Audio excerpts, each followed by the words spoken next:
Hello, everybody, and welcome to, let me get this out of my face, and welcome to Sportcat's Daily Gazette. I'm glad you're here. Thank you to Yerg's Radio, Radio X, Dare Media. The and boss course, jock. That is me, the boss has jock. Entered the building. You are listening to the Sportcat Show. That's right. Daddy has control of both the radio and the interwebs. We are live on YouTube. Come over and find us. Join the chat. We have a great chat. Denise, Chris are already here. Please hit that like, share, and subscribe button. I only have a few minutes, I'm told, in the beginning of every video to tell everybody what's going on. Today, we're going to get some great news, but I want to get personal for a second because somebody rattled my chain here recently about reporting. And I want to just kind of open with this because we've only got the first few minutes. I've already wasted one with music trying to get the notification out. So let's just hit it real quick. Most of you know, my followers know, I'm a retired firefighter, paramedic, hazmat technician, rescue specialist, blah, blah, blah. I have seen things that I can't talk about. I've been in classes that I can't talk about. And when I talk to you guys and gals, I'm trying to give some information and not be a MAGA or a libtard, but the newer generation, the younger people, view you either as a boomer or somebody who doesn't have the education or experience or qualification, unless you're Megyn Kelly, Joe Rogan, whatever, Charlie Kirk, Benny Johnson, any of those guys, even Alex Jones. But they don't understand. My point of view is I've seen the world through different glasses, and most people don't understand the real threat that is around us. It doesn't have to be a person with a funny name or a different skin color. There is a real and live threat around us. Aside from all the things we hear about in the news, the stormed borders, the crazy people, there are other things, and people are not aware of their surroundings. And when they are, I'm going to video you. God, I've had that shoved in my face so many times on scenes. Why not be a human and get involved and get active in your community, active in helping to spread information that can not only save your life, but others. Don't be one of these guys and gals that just stands there and records it. Don't keep the blinders on because the mainstream media is not going to tell you things. I'm sorry. They're not going to be the ones that inform you of real life events, things going on. They're going to tell you what they want you to know. And just to prove this point, I talked to Yergs about this before we went off the air. Check and see if your local community police communications are encrypted. If your local police department and communications are encrypted, like mine here are in Gwinnett County, there's a reason. Because they encrypt the radio, so you and I can't hear it. By the way, ham radio, everybody should have their ham radio license or GMRS. Ask me, I can tell you all about it. But they encrypt their radios so that you can't find out what's going on 2 streets over. Because they take the same radio and they go, okay, NBC4, we like you. Here's a radio.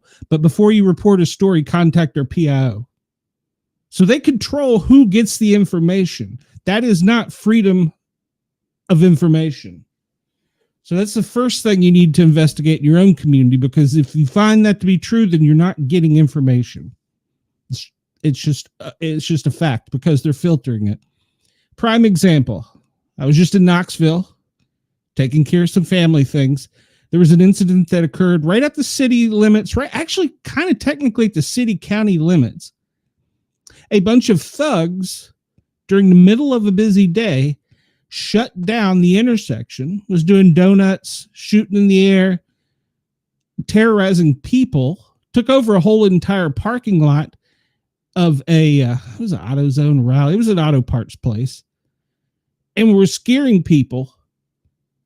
Now, one time did it make WBIR, WAT, WVLT, Knoxville News Sentinel, 99, 95, whatever it was, WNOX. Nothing. Why?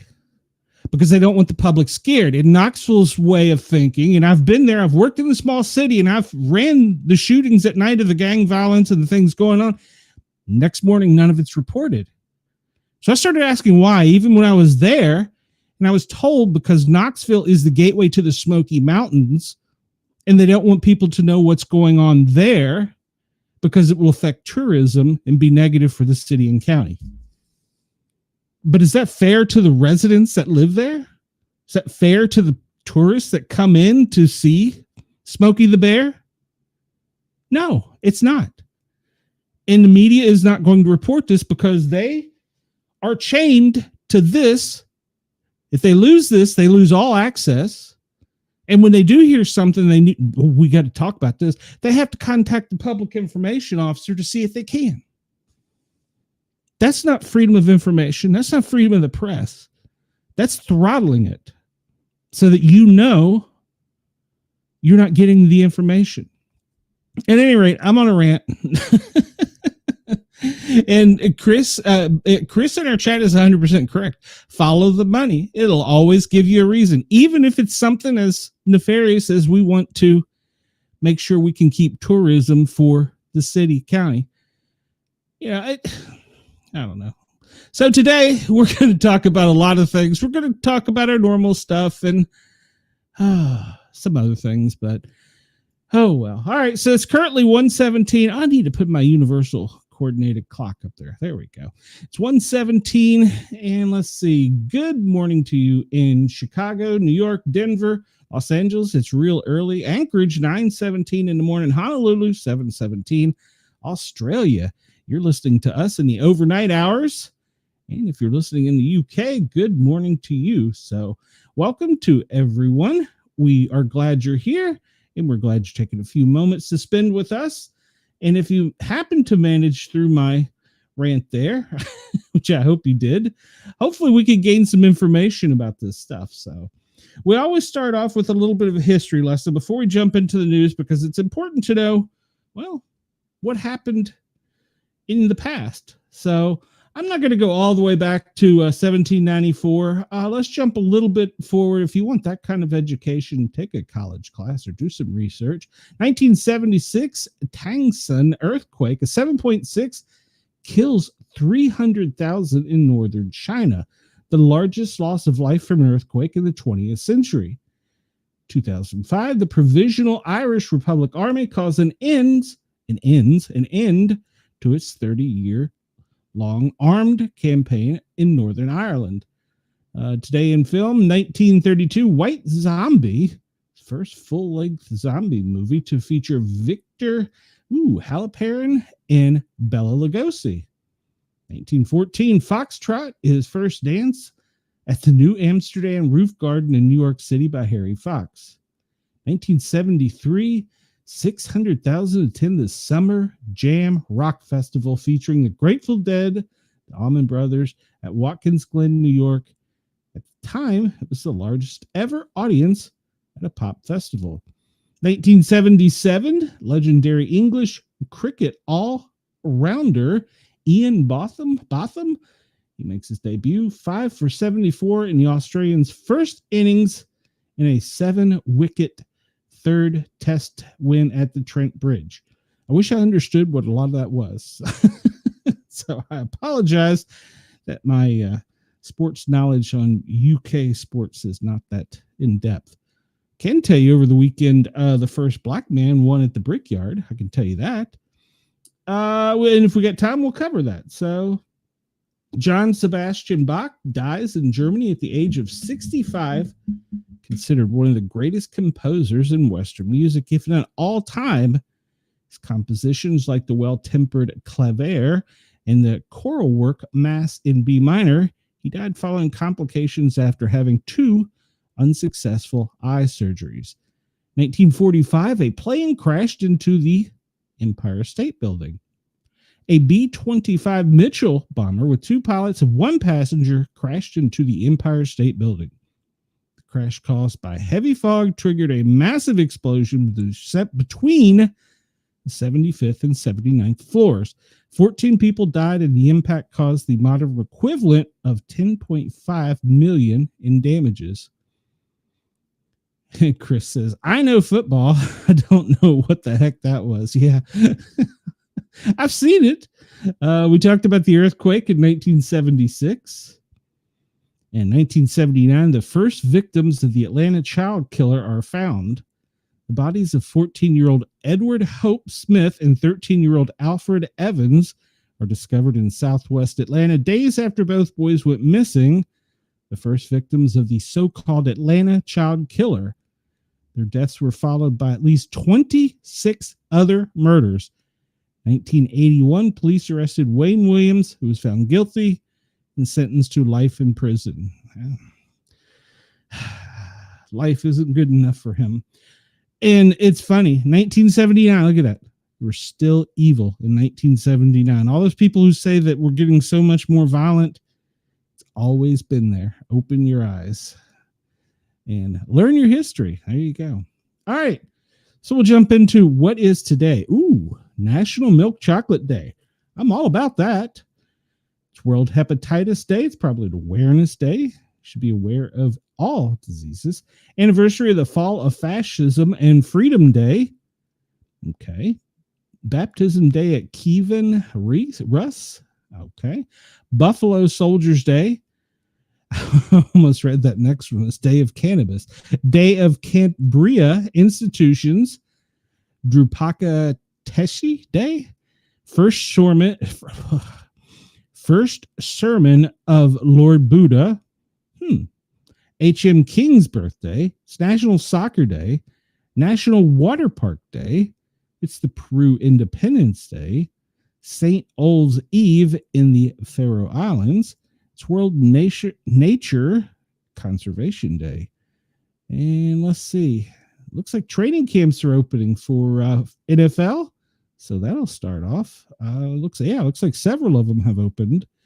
And by any chance, did anybody see the game between the Cincinnati Reds and the Atlanta Braves in the Bristol racetrack?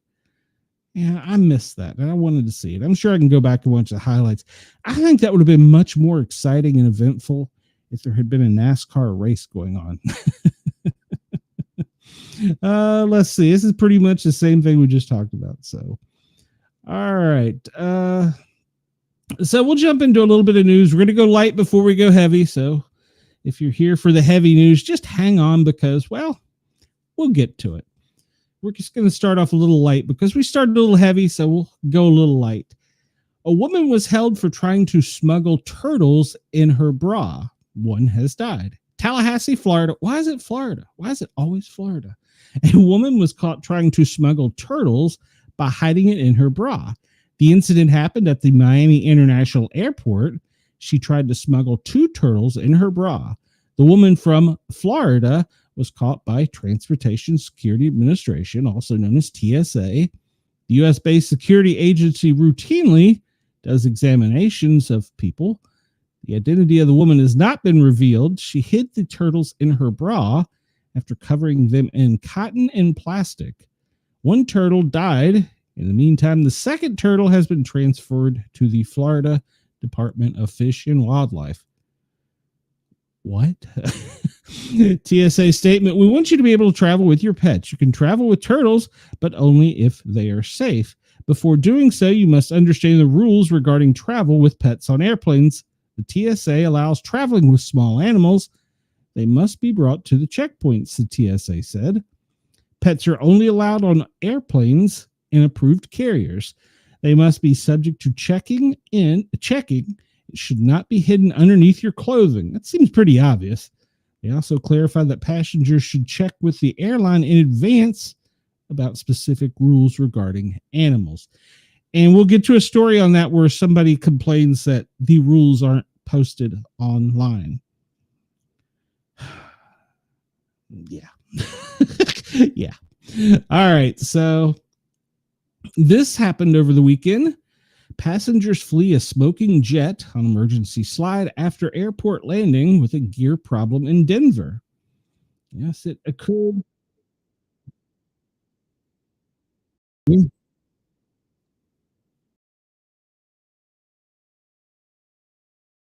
I don't think this is going out, but I was hoping to show some of the video. Notice the first thing they do is grab their camera instead of thinking of their own life. Get off the phone. So we're all gonna die. Yeah.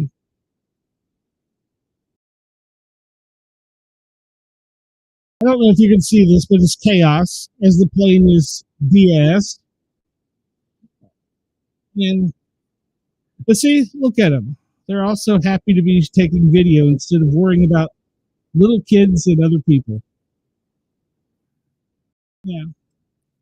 Yeah. So the plane apparently had problems with the landing gear on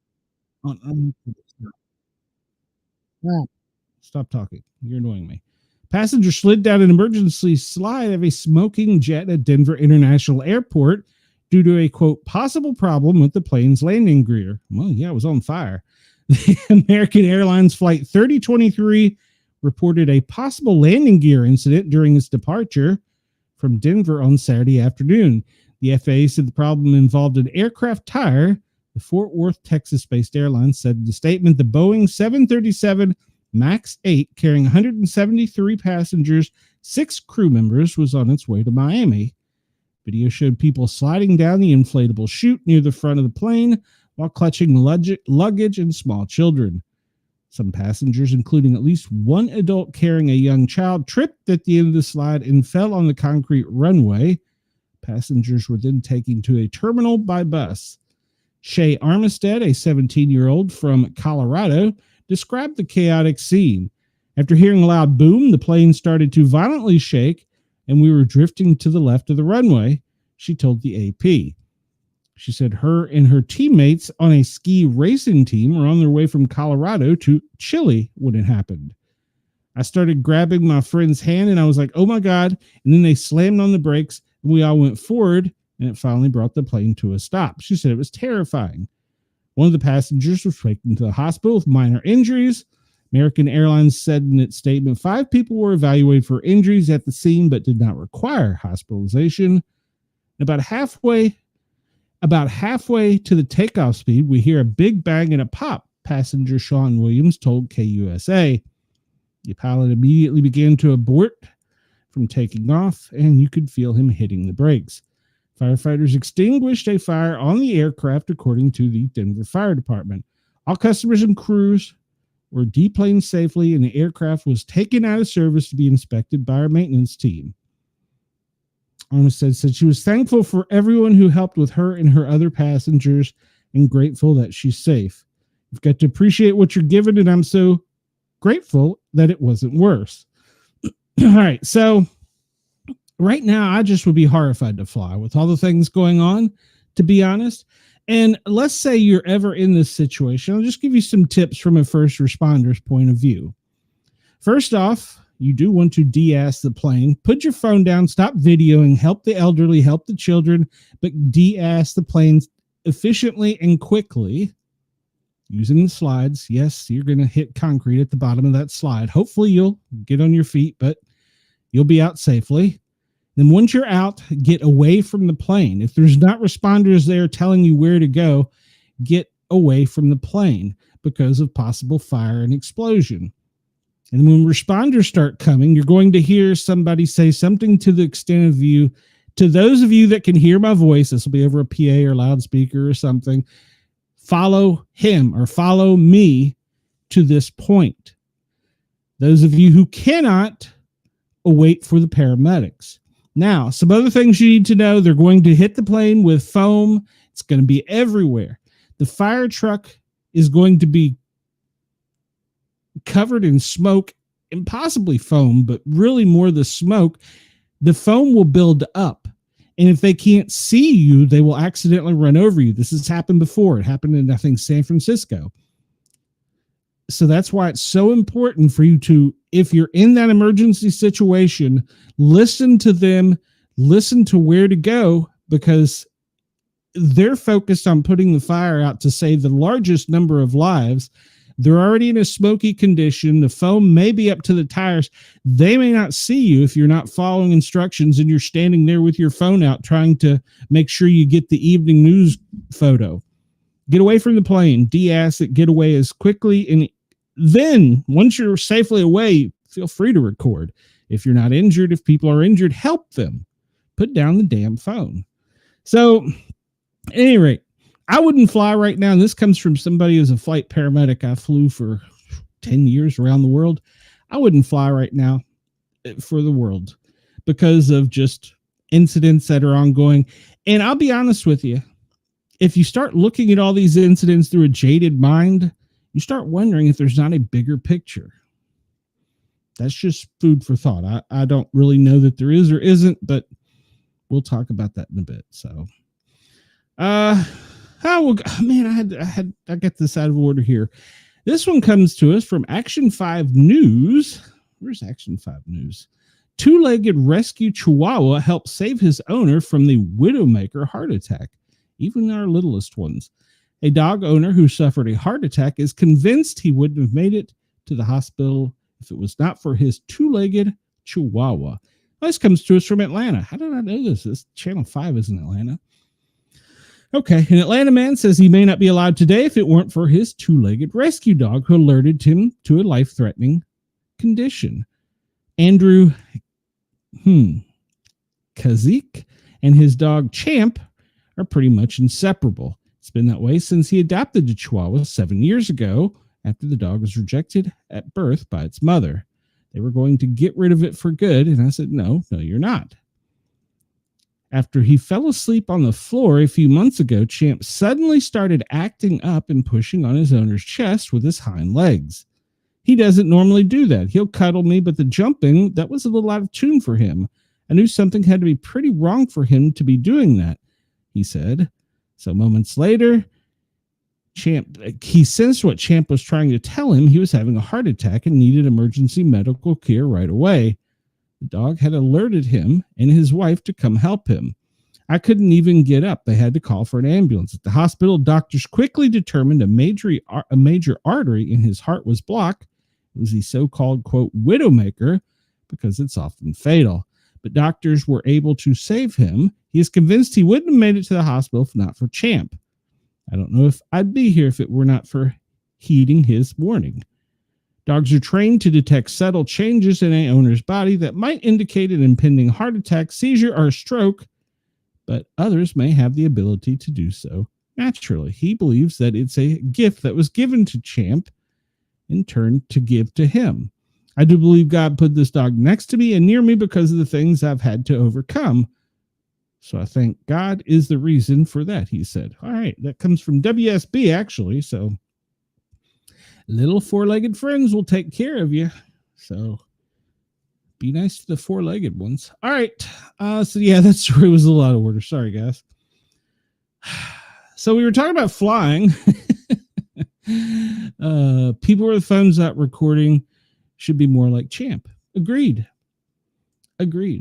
And I think police should be more proactive on crime scenes. They started doing it in the small city I work in. If you're standing there recording it, technically your phone can be seized and taken for evidence, and you may not see it until after court. So it's probably easier to do the right thing than to, pick up the phone and record. So talking about flying again, this comes to us from the Times of India. And it's funny because I always think back to something my grandfather, who's a merchant mariner, told me. If you want to hear the real news, get a shortwave radio and listen to outside of America. Of course, this was the days way before the internet. This, I don't think, even made a blurb in the news. It may have, I don't know, but didn't get the headlines it should. So apparently they were on a flight, an EasyJet flight, and a passenger jumped up with his hand in his pocket and started making bomb threats and yelling religious chants, Allahu Akbar, I think it is, and death to Trump. An EasyJet from London to Glasgow was forced to make an emergency landing after a passenger allegedly issued bomb threats in midair. I'm pretty sure it's not alleged because, they had their phones out. A video of the incident, which quickly went viral on social media, shows a man standing in the aisle of the plane shouting Allahu Akbar He's also heard yelling "Death to America" and "Death to Trump" before being tackled by fellow passengers and restrained on the cabin floor.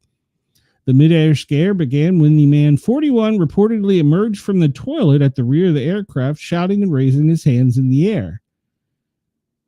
So, the 39-year-old passenger on board, who wished to remain anonymous, told The Sun he literally came out of the toilet shouting Allahu Akbar with his hands above his head. Then he said, "I've got a bomb, I've got a bomb." At this point, people were confused. I thought he was joking. I mean, it's a weird joke. I'm thinking that's probably not something you want to joke about on a plane. According to witnesses, the man grew aggressive towards flight crew. He pushed the airline staff and was being aggressive towards them. He was a big guy, about 6 feet, and there's petite little women, the passenger added, as cited by the Mirror. Flight attendants were seen in the video clamoring over seats to inspect the man's bag, while 3 passengers managed to subdue him. The pilot quickly declared an emergency and initiated rapid descent. They announced he was making an emergency landing. He took the plane down very quickly, according to witnesses. Initially, the passengers feared the plane would divert to another airport, but it safely landed at Glasgow. Upon arrival, the aircraft was directed to a remote part of the airport where they boarded and arrested the man. So, I don't know if you'll be able to hear this, but once again, he's going to bomb the plane. What's everybody doing? It's a joke. Oh, we're going to record this guy. This went on for too long. Finally, some guy's like, "Yeah, I've had enough of you." And then we get him on the ground and get his hands out of his pocket.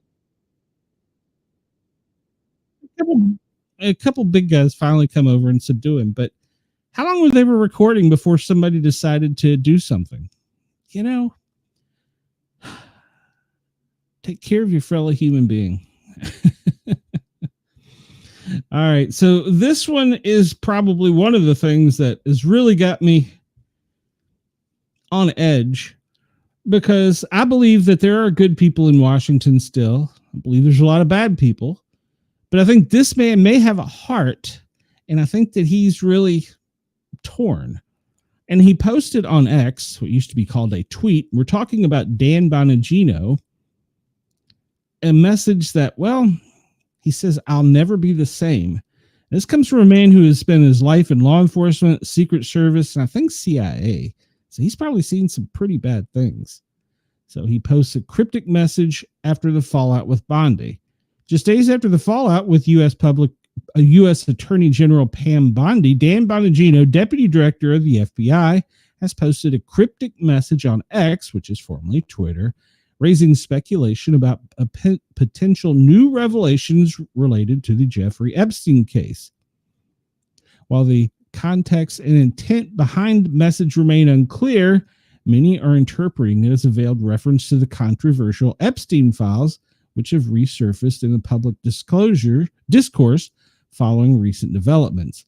In his post, Dan Bongino wrote, "The FBI director and I are committed to stamping out public corruption and the political weaponization of both law enforcement and intelligence operations." What did I just say? Who's got the radio? He added, "What I have learned in the course of our properly predicated and necessary investigations into the aforementioned matters has shocked me down to my core." Expressing deep dismay, he went on, "We cannot run a republic like this. I'll never be the same after learning what I have learned." He concluded the post by pledging transparency and integrity, stating, "I can promise you an honest and dignified effort to the truth. Not my truth or your truth, but the truth." In a separate post, he shared a news article referencing a 2016 intelligence report suggesting Russian preference for Republican candidates over Democrats, stirring further political controversy. He's a former Secret Service agent. That's right, Secret Service. He wasn't CIA, who had previously helped President George Bush and Barack Obama. He previously used social media to promote theories surrounding his Epstein death, particularly before Donald Trump's return to office earlier this year. Earlier this month, tensions escalated between Bongino and Attorney General Pam Bondi over a Department of Justice and FBI memo that officially closed the Epstein case. The memo claimed Epstein died by suicide in 2019 and dismissed rumors of a, quote, client list, labeling it a hoax. Bongino reportedly disagreed strongly with this conclusion. Reports at the time indicated that Bongino had considered resigning. An insider told NBC, Bongino is, quote, out of control, furious. This has destroyed his career. He's threatening to quit and torch Pam Bondi unless she's fired.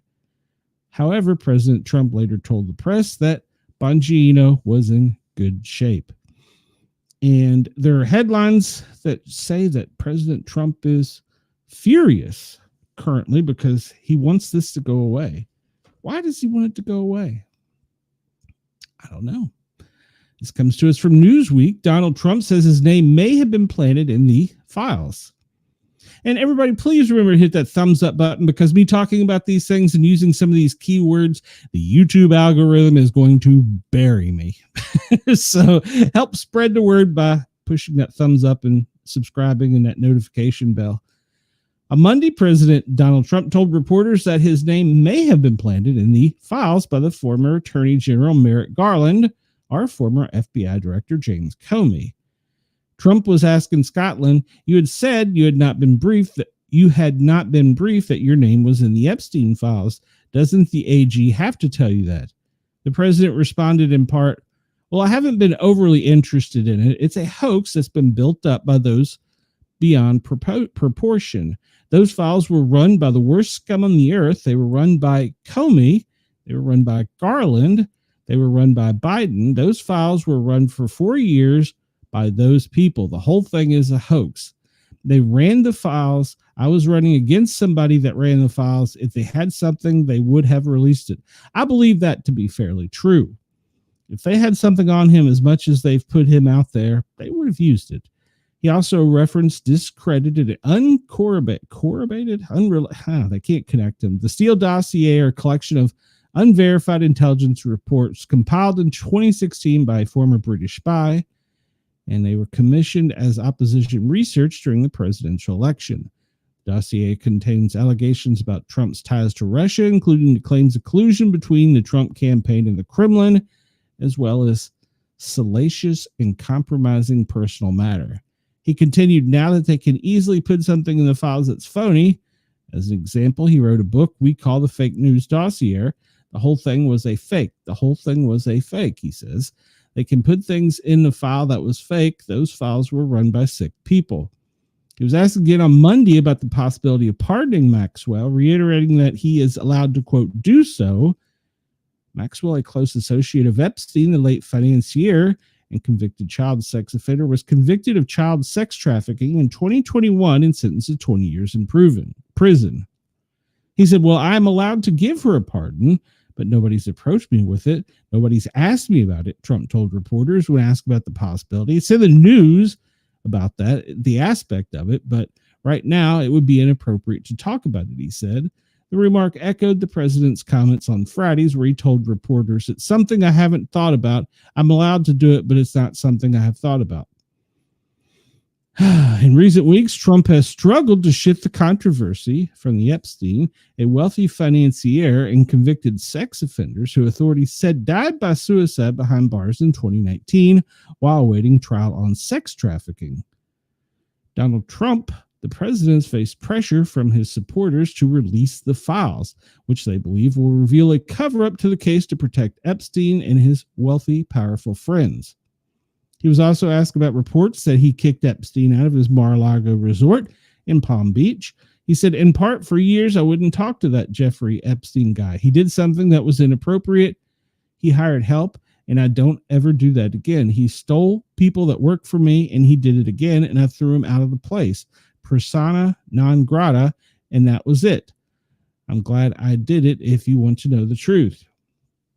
Well, supposedly, what Epstein did was, as an American financier, he was convicted in 2008 of soliciting prostitution from minors and later arrested in 2019 on federal charges of sex trafficking and conspiracy involving girls as young as 14. He was accused of running a vast human trafficking operation, recruiting underage girls for sex with himself and associates and targeting vulnerable victims across his residences, including New York, Florida, New Mexico, and the Caribbean. Trump's name does appear multiple times in the publicly known Phase 1 release of the Epstein documents, 9 mentions in flight logs, and in the Epstein famous contact book. According to the relations have come under fresh scrutiny, the Wall Street Journal reported that attorney Pam Bondi told Trump that his name was in the files during a briefing in May. Trump has never been accused of any wrongdoing in connection with the Epstein, and its inclusion someone's name in the files may be otherwise. And then it goes on to talking about where is the island? Did the island actually have any visitors from him? And one thing I love, they keep talking about flying to the island. If you physically look on the map at the Little St. James Island, which is southeast coast of St. Thomas in the U.S. Virgin Islands, it's 70 to 78 acres. It's his island. It's got multiple structures, but there is no runway. So this thing about a flight, there were flights too, but then they had to use a boat, a yacht, I guess, to get to the island. So let me catch some comments here. Chris said, people with their I may have said this one already. People with their phones out recording should be more like Champ. Agreed. They should be. And Denise said, I believe that with money can do anything. Yes. And Trump saying persona non grata had to be hilarious to hear in person. I agreed. So, once again, that hasn't made the mainstream media. So, well, it's Newsweek, so I guess it kind of did. But yeah, there's some things to think about in there. Child trafficking, just drop the name. As young as 14. Where are the victims? Why are we not hearing? Let me back up. I don't want to hear their name. I don't want to hear their personal story. I want to hear that the bad guy's in jail. The bad guy's being punished. So that's what I want to hear. So, all right, over weekend, there was a mass stabbing at a Michigan Walmart. It left 11 injured. The press conference by the sheriff was questionable if you watch it. He used a folding knife is what they're saying. So what is a folding knife? Once again, we have photos from people taking pictures where they caught the bad guy. Traverse City Walmart stabbing left 11 people injured, 3 are critical. He used a folded knife, taken into custody. No known motive. Let's talk about this taken into custody. We'll get into that. A mass stabbing at a Michigan Walmart store in Traverse City led to 11 people being injured. 3 are serious. A male suspect suddenly went on a rampage. Grand Traverse County Sheriff Michael Shea told the Traverse City Record that the attack appears to be random and the weapon was a, quote, standard folding knife. Remember I told you these knife incidents are going to start increasing. You should have a force protector with you or some other form of self-defense. So he's ID'd himself as a born-again Christian, and apparently, well, he thought he was right. Let's see. So one thing here that there was also a mass mall violence over the weekend. I just learned overnight there was a mass shooting in Atlanta. The one at the mall with no known why it happens. And the media also, I read an article on this, they're trying to change the wording of mass shooting to something a little bit different so that it's not as out there in the media, which is kind of odd. This is what we should be talking about more than anything. You can see a good guy here with a weapon, and you see people even trying to intervene to get him to stop. Yeah. And then if you listen closely, you can hear the knife drop. And then he says he's listening to the guy with a gun. And, well, it took 3 minutes for the police from the time 911 was activated till they got on scene. 3 minutes. Ladies and gentlemen, picture yourself in a fight for 3 minutes. That's a long time. One of the training classes we had, put us in a physical fight. We were against each other, so it was close. We had on protection and we had on, gear. And we were supposed to fight for our lives for 60 seconds before help arrived. That seemed like the longest minute of my life. I cannot imagine 3 minutes. 3 minutes before a good guy, showed up from the police department. But the guy that did this, his name should be all over the news as the hero because, well, he was the one that basically stopped the attack. It was still ongoing out in the parking lot. Authorities are now going to seek terrorism charges against the suspect. And this article goes on to about that he entered a Walmart and randomly stabbed 11 shoppers. Supposedly it was the self-checkout before being detained by bystanders in the store parking lot. He's expected to face terrorism and multiple assault charges. The sheriff, Michael Shea, said the motive behind the attack was unclear and that he had prior incidents as well as controlled substance violations, and said very little as he was arrested. The man is expected to be charged with 1 count of terrorism, 11 counts of assault with intent to murder. The sheriff quickly praised the response by law enforcement, who arrived within 3 minutes. That's a good time. I won't argue that. 3 minutes. There were people in that store for 3 minutes fighting for their lives, as well as a group of bystanders who intervened and detained Gilly in the parking lot in the shopping center. He was entered the store at 4:10, remained there for some time before the attack began. The calls started coming in at 4:43, and the first arriving deputy was at 4:46. He said the remarkable efforts likely prevented others from being harmed, adding a 3.5-inch or 9-centimeter cutting blade was used in the attack. 3.5 inches. That's not much. He says, I cannot commend everyone that was involved enough, he told the news conference. When you stop and look from the time of the call to the time of actual custody, the individual was quickly detained within 1 minute. And they go on to talk about the terrorism charges and that the prosecutors will be bringing them today. They don't say when he's going to be arraigned. The sheriff said 11 victims were both men and women. They ranged from age 29 to 84 and included 1 Walmart employee. Munson Medical Center Chief Medical Officer Dr. Tom Schumerhorn spoke at a Sunday news conference and said 1 patient was treated and released. 2 were in serious condition. The rest are in fair condition. All were expected to survive. Witnesses' accounts. One guy, Stephen Carter, was loading his truck in the Walmart parking lot when he saw a man with a knife stab a woman in the throat. About 5 minutes later, he said the attacker was surrounded by shoppers in the parking lot, including one who was holding a gun. The group of 5 or 6 people kept yelling to the man to drop the knife. He said the man responded, I don't care, and he kept backing away from the crowd before someone finally tackled and subdued him. At first, it was disbelief. I thought maybe it was like a terror attack, he said. He delivers customers' orders from Walmart's, and then it was fear and disbelief and shock. It was just amazing. All of it happened fast, like he was totally subdued in the ground by the time police arrived. Emergency vehicles and uniformed first responders gathered in the parking lot of the shopping center that houses several other retail stores. Employees were seen, or people were being seen, interviewed by the law enforcement. So, and notice here, they go on to talk about a good guy with a weapon stopped it. Where's his name? Where's his name? Good guy should be getting more. We know the bad guy's name. We know more about the bad guy than we do about the good guy that stopped him. That guy's name should be plastered everywhere. He's a hero. His name is Derek Perry. Yes, Derek Perry from Traverse City.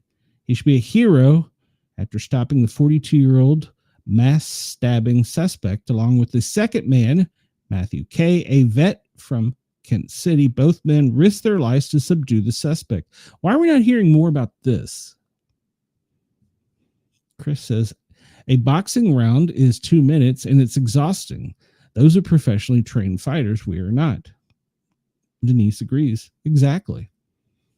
Derek Perry, 41, of Traverse City, had been out shopping with him and his family when he and Matthew Kay, a U.S. Marine Corps veteran visiting from Kent City, Michigan, risked their lives confronting the suspect. Prior to the police arriving at scene, the two men confronted the stabbing suspect and demanded he put down the weapon. According to witnesses, as the situation unfolded, the attacker had injured several people at the Walmart store when Perry stepped in to stop the suspect without hesitation. He lunged towards the attacker and tackled him to the ground. He restrained the yet-to-be-named attacker, well, we know the guy's name now, until police arrive. Thanks to Perry's swift and selfless action, he likely prevented further bloodshed. According to Cedar News, one shopper who witnessed the incident said he didn't even hesitate. Everyone was running away, but he ran towards it. Security footage later revealed Perry's quick and brave response amid the horror that erupted at Walmart. He confronted the attacker, disarmed him using a store shelf as cover. Perry later said his background in security training may have contributed to restraining the attacker.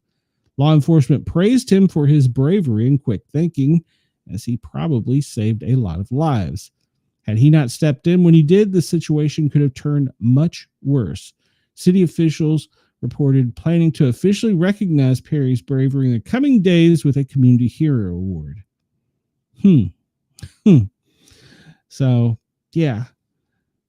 A second shopper, Matthew Kay, U.S. Marine Corps veteran, who at the time of the mass stabbing had just finished checking out the store when an emergency announcement was broadcast over the intercom. There is a man with a knife.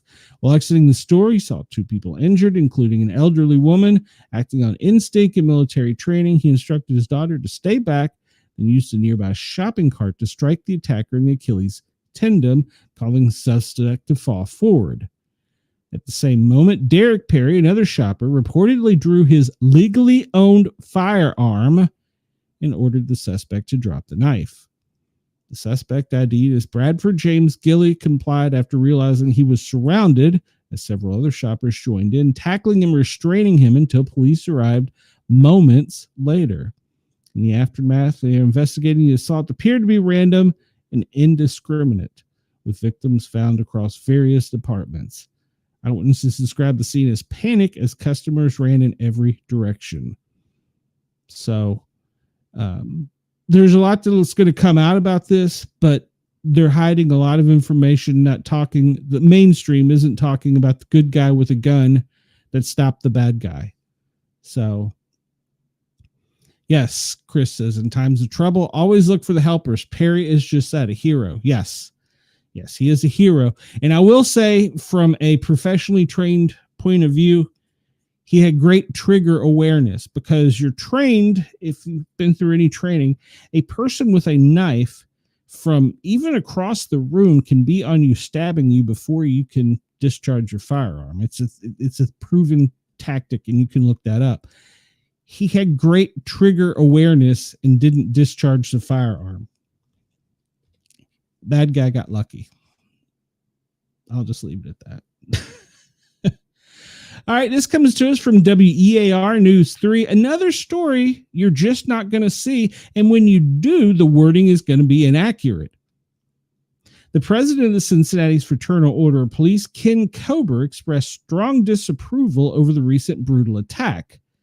He's criticizing bystanders for recording the incident rather than intervening to help the victims to try and defuse the situation. He said investigators were making progress in identifying those involved and expected the charges to be filed soon.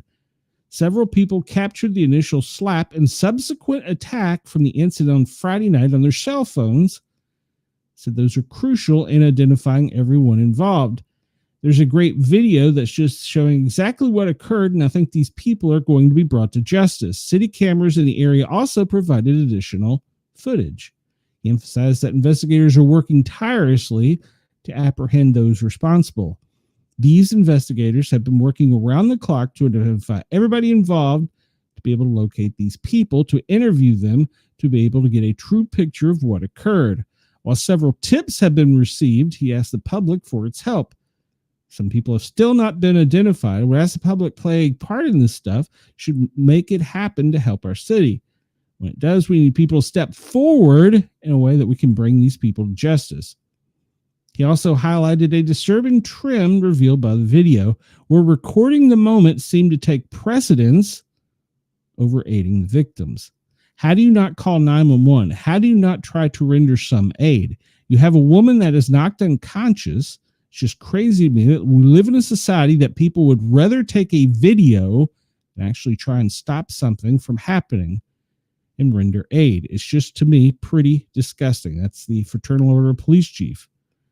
Police have entered the man of a woman who were knocked unconscious during the attack.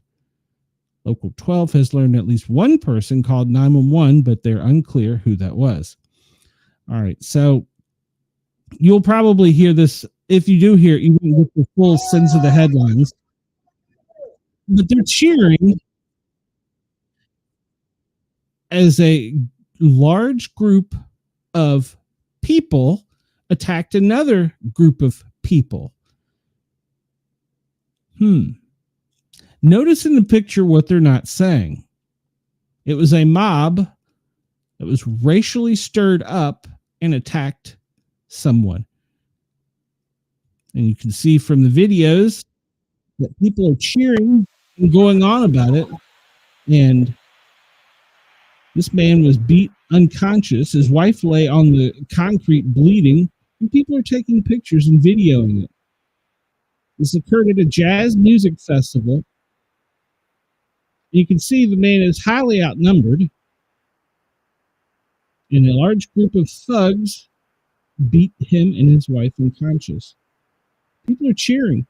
There are people in the street honking their horn, happy about this, recording this. These are sick, sick people. The people that do the attacking are sick, but for a lot, just walk on. Yeah, nothing to see here. These people deserve to be punished just as well as the bad guys for not helping. So, yeah, it's horrible. This occurs every day within every city, and people just don't know it. Like I said, you'll see this headline. It'll be out there if you see it, that, it was just a random fight. It wasn't just a random fight. I mean, granted that, it could have been avoided probably, but if you notice, it's one group of people attacking someone else while people are cheering. They're stomping on this man's head. Even a woman gets involved. Look at this. Yeah, they're cheering. Yeah, well, they're stomping his head. Now, let's turn the tables here for a minute. Let's just say this was a group of another type of people that did this to a group of another type of people. Mainstream media would be having a police fit. They would be calling for resignations from police departments. There would be riots in the streets all over the city. Why is this not getting reported? And even more importantly, why are people not helping? You see very few people helping. Even when he gets pulled away from it, somebody pulls him back into it and goes back to attacking him. Why is that? What kind of society do we live in? I'm sorry, you're getting a rant from me on this. It's just horrible. Yeah. You're videoing, laughing, and hooting and hollering. I worked in inner city Atlanta. I can tell you this is a normal thing. This is a normal thing. Cincinnati police are investigating a violent downtown assault captured on video that appears to have left 2 injured. Well, it did. There's a woman unconscious laying on the ground being head stomped. Cincinnati police are investigating a fight that broke out in downtown Mississippi. Downtown Cincinnati early on Saturday morning that appeared to have left 2 people injured. Video is circulating online of the attack, which took place at the intersection of West 4th and Elm Street, show a graphic assault of a man by an assembled group of people in the middle of the street. In the footage, a man whose identity remains unknown is repeatedly hit and kicked in the head by multiple people sitting to the ground. The group of people continue to assault him while he lies on the ground. At one point, the man can be seen attempting to stand up As the barrage of attacks continue by the crowd that come to a stop, he immediately falls over in apparent disorientation as cars honk their horns for an assembled crowd to move out of the road. Later in the video, a woman can be seen sneaking up from behind and grabbing at another woman who is seen checking on the fallen man. While a separate man in the crowd punches her, the punch causes the woman to fall to the ground, to the head slamming on the ground, onto the concrete. After a moment, it becomes apparent that the woman is unconscious as blood can be seen streaming from her mouth. The video ends as bystanders attempt to move the woman out of the street. It's unclear whether the man or woman who were attacked have any connection to one another. The video does not show any of the events that led up to the fight. All the police say that it started with a verbal altercation between some of the individuals depicted in the video. Cincinnati Police Chief Teresa Tedigi confirmed the perpetrators of the attack and said they are working to hold them accountable. I'm in complete disgust waking up to the viral video many of you have seen. The behavior displayed is nothing short of cruel and absolutely unacceptable. Our investigation team is working diligently to identify every individual involved in causing harm. It's important to clarify this was a sudden dispute between individuals following a verbal altercation. It was not connected in any way to the music fest. If you have any information, contact Crime Stoppers. And yeah, you can go out and read about it, but let's just say the headlines would have been much more different had it been a different group of people. So, and Chris says, didn't people go to jail for having knees on people's backs? I would think he stomped the guy's head are pretty bad too. I agree. Yes, and CNN would be standing in front of the mostly peaceful protesters' fires. Could not agree more. Could not agree more. Melania's book is either set to release or is about to release. And supposedly she is taking a more hands-on approach to the Epstein Island shenanigans than Trump has. I'm going to do some more homework on that, but Trump said he never, quote, had the privilege of traveling to the disgraced island. But he said he did turn it down. That tells you something right there. Melania knows something too. So we're going to find out more from her. Because there's a story going around about Barron has been denied financial access to his money because of who he is. And apparently he's just turned of age to have a checking account, and he's going to try to get a bank account. I'm going to follow up on that story. I don't have all the story yet on that. This one I learned about from some of my friends in the media in Washington, D.C. A man is in custody for scaling the U.S. Treasury building fence and then dropped a suspicious package. Man was taken into custody after climbing the fence on the southeast side of the U.S. Treasury building, according to the U.S. Secret Service. Around 2:30 in the afternoon on Sunday, the individual started to scale the protective fence, dropped a bag on the sidewalk near the fence line, according to the Secret Service. Authorities treated the item as suspicious, prompting the Metropolitan Police Department's explosive ordnance disposal team to respond. The team later cleared the item, declaring the area was safe and lifting the closures. They sealed off a very large section of downtown. If you look at my buddy Penguin 6's videos of this over the weekend, he's very, very knowledgeable about the area. They sealed off a huge area. He was transported to a local hospital for a medical evaluation. It should be mental evaluation is what it should read. He faces charges for unlawful entry and a fugitive from justice charge for an outstanding warrant in another jurisdiction. Crazy is everywhere. All right. We're really over heavy with news today. So yeah, Denise, there's some stories about this. I've got to do a little more homework on it, but apparently Barron is finally of age to get a checking account, and he has been denied access by the bank. I do not know the bank, and I'm not 100% sure of this. I'm just going to hit on this one because we read on Bongino's post where he said there's things he can't unsee and how he's changed. I don't think he is just talking as a first responder, a person that's been kind of in the little circle before the tighter circles.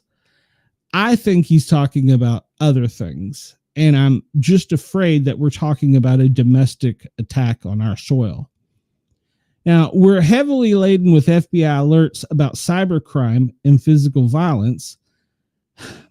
But, you know, we need to be aware of the lone wolf. Officials said thousands of people, typically between the ages of 11 and 25, are engaged in a growing and online threat to commit crime for money, retaliation, ideology, sexual gratification, and notoriety.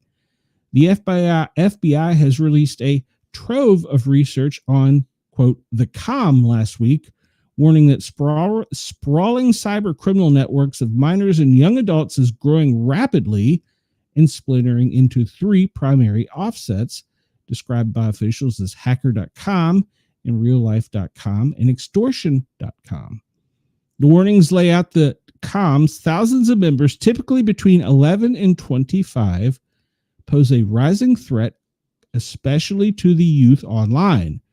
The FBI said criminal acts are committed by these multiple interconnected networks, including swatting, been there, done that, from a viewer, swatted twice, extortion and sextortion of minors, production and distribution of child and sexual abuse material, violent crime, and various other cybercrimes.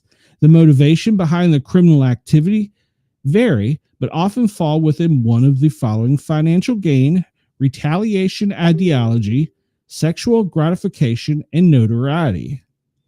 Crimes attributed to the members of the, quote, calm have grown increasingly complex, with perpetrators going to great lengths to mask identities, hide financial transactions, and launder money. They have targeted young and impressionable people for recruitment on gaming sites, social media platforms to indoctrinate them into their ideology. Various subsections have been linked to high-profile crimes over the past few years. In April, 2 men are accused of leading the calm offshoot as, quote, 764 were charged with international child exploitation enterprise. Scattered Spider, another offshoot, tended to be like cybercrime, ransomware, and data extortion. Chief researchers for officers at the Unit 221B commend the level of detail the FBI shared across the series of public service announcements, noting that the agency left nothing of importance out of its warning. Nixon's has studied domestic and English-speaking cybercrime and tracked its rise for more than a decade.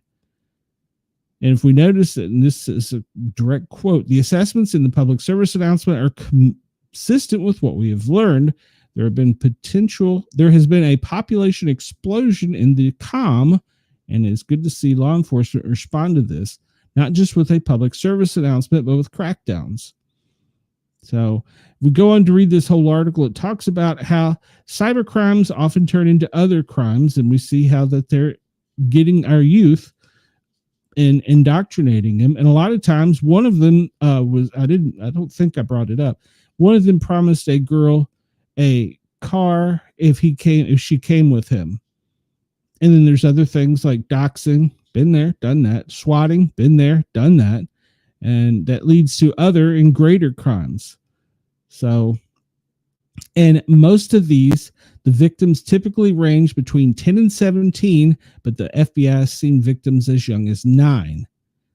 They often groom their victims by establishing and trusting a romantic relationship before eventually manipulate them or coercing them into engaging in escalating harmful behavior designed to shame or isolate them.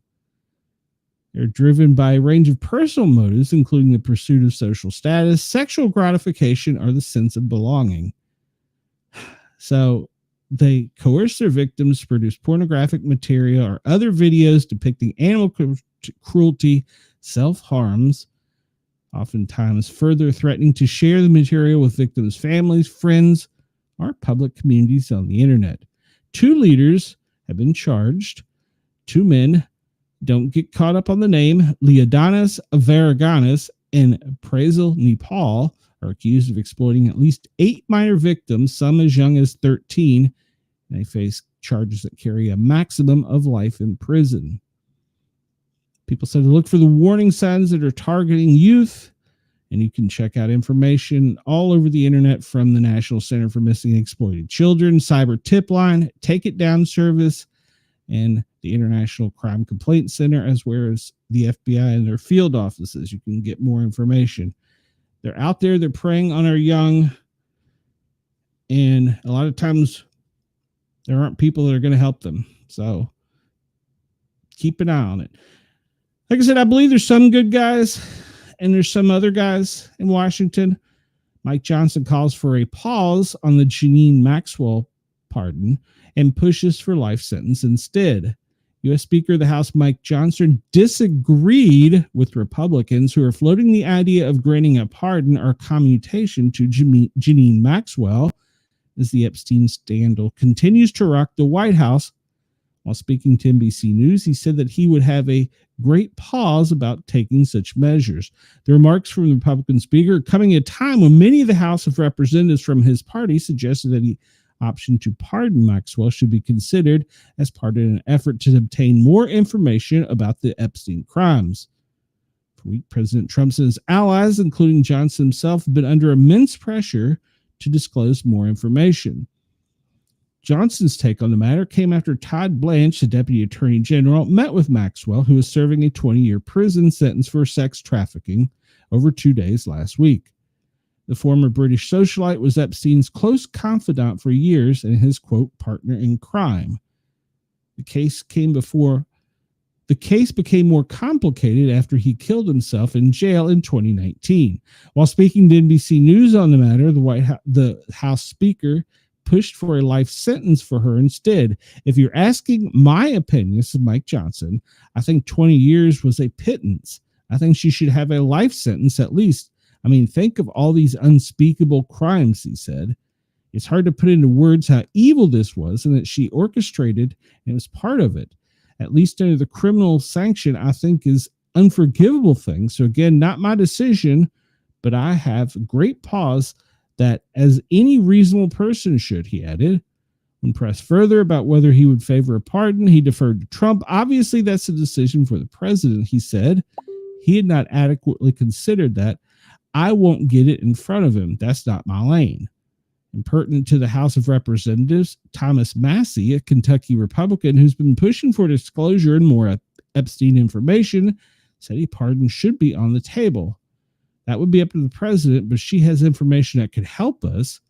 I think she should testify. Let's get that out there, and whatever they need to do, compel more testimony as long as it's truthful.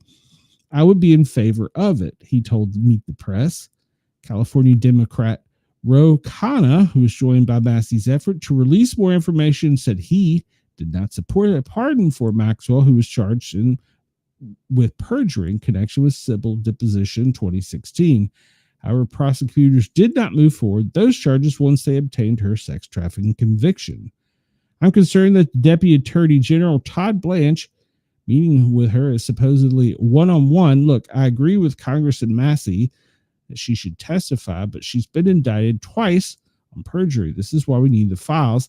This is why we need independent evidence, she told NBC News. It's interesting to see how the Trump people are approaching the matter. So, yeah, they're coming for our kids. Let's see. Okay, nothing important there. They're coming for our kids. We should all be aware of that. We're going to cover some other things real quick because we're going over a little bit of time here. It's 20 after 2 or 20 after top of the hour, and we haven't gotten to our normal stuff. Illegal immigrants continue to storm the U.S. beaches. This is a headline you don't see anything about, but our Coast Guard is facing an uphill battle, and they are continuing to find people on boats and coming into our shore. And this is a headline you don't see often, but our Coast Guard is doing a wonderful job. You can go check out a lot of the articles if you research them, how they are apprehending boatfuls of people coming in. It's usually to California. They said a lot of them, some were Mexican and one was Turkish in that particular boat. But the U.S. Coast Guard does not want anyone to die by drowning trying to cross into the United States illegally, but they are trying to stop this. And this is something that's being underreported. They're saying our borders are secure, Well, our borders may be, but now we're talking about maritime, and it's not getting the attention. February, Coast Guard intercepted 132 Haitians coming to the Florida Keys. So the Coast Guard is continuing to strengthen and protect the domestic, the continental United States, but they are coming more and more under fire every day, and it's just not a headline getting out there. So look for that. Chris says, what is more pressing than Epstein cases, where the Attorney General has things more important to deal with, that she sends the deputy AG. It's bad optics. Well, if you've read some reports, the White House is fuming, and they want this to just go away, and they're trying everything they can.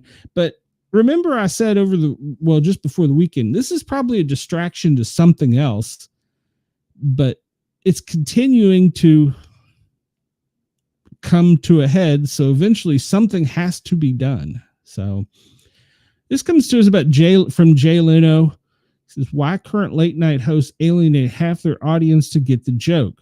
I don't think anybody wants to hear a lecture. As the fallout from CBS cancellation of the Late Show, Stephen Colbert continues. One of the late night's longest reigning hosts has some thoughts about the role of politics in comedy. Jay Leno, in an interview with Ronald Reagan Presidential Foundation President CEO David Trulley, said that while hosting The Tonight Show, he was happy to aim for a balance of jokes about Democrats and Republicans. In today's climate, though, he added, now you have to be content with half the audience because you have to give your opinion. Why shoot for just half an audience at the time, all the time? Why not try to get the whole audience? That's what I'm trying to do.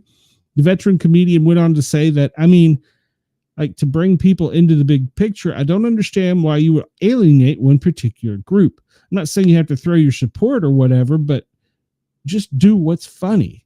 He also commented, I don't think anybody wants to hear a lecture. Instead, urging comedians to focus on their jokes, he noted that he was never sure if legendary comedian Rodney Dangerfield was a Republican or Democrat. Oh, agreed. And he was hilarious because we never discussed it. We discussed jokes. When I was with Rodney, it was always in the economy of words, get the jokes as quickly as possible.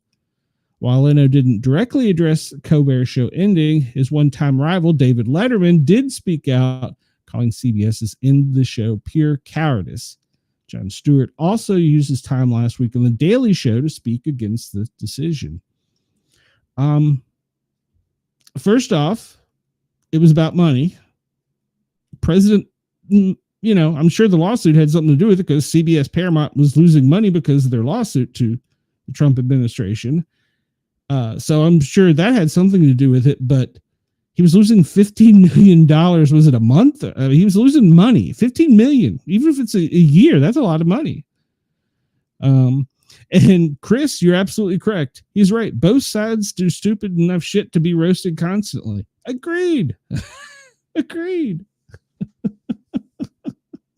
So yeah, hold them all accountable. But was it Chris Rock? I don't know who said comedy was dead because you can't make fun of anybody because then you alienate your audience. So what to know about cloud seeding? We're going to hit this real quick because this has come up. And for the longest time, it was a conspiracy theory. But now they're actually filing flight plans. They're actually discussing it. Cloud seeding does not create cloud. It involves flying a plane or a drone into naturally forming clouds and releasing small amounts of silver oxide and table salt inside them. They pull the vapor out of the clouds, resulting in forced precipitation, either rain or snow. Silver oxide is the favored seeding agent because its crystalline structure is nearly identical to the natural ice crystals. The Texas Department of Licensing and Regulation states on its website, when placed in the upper portion of the growing convective cloud rich with supercooled droplets, the silver oxide crystal can grow rapidly by tapping the vast field of available moisture. In a matter of moments, the ice crystal is transformed into a large raindrop, which is heavy enough to fall through the cloud as a rain shaft. Under the law, they're responsible for regulating the use of cloud seeding through a licensed and permitted procedure. So remember all these conspiracy people? Oh, they're not doing that. Now they are saying it. So you can research this on your own, but they're doing cloud seeding in Utah, Southern California, Colorado, and Oregon. The state of Texas alone, there are multiple weather modification projects that have been ongoing for decades, covering tens of millions of acres, but all activity is supposed to have been suspended since the flood.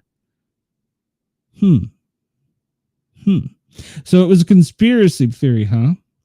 So now it's turning out it's a regulated market, and you can go and research all of it online. These conspiracy theories that were going on for such a long time, turns out they were right. Us nut jobs were right. I wasn't necessarily big on the cloud seeding, but there you have to be clear. There is weather modification going around, and it can be used for good. It can be used for evil. So who's in charge of it? All right. This comes to us from, where is this? Zero Hedge. What you share with ChatGPT can be used against you. Okay. OpenAI could be legally required to produce sensitive information and documents shared with its artificial intelligence chatbot, ChatGPT. Right now, if you talk to a therapist or a lawyer or a doctor about your problems, there's legal privilege, but they haven't figured out what to do with like ChatGPT.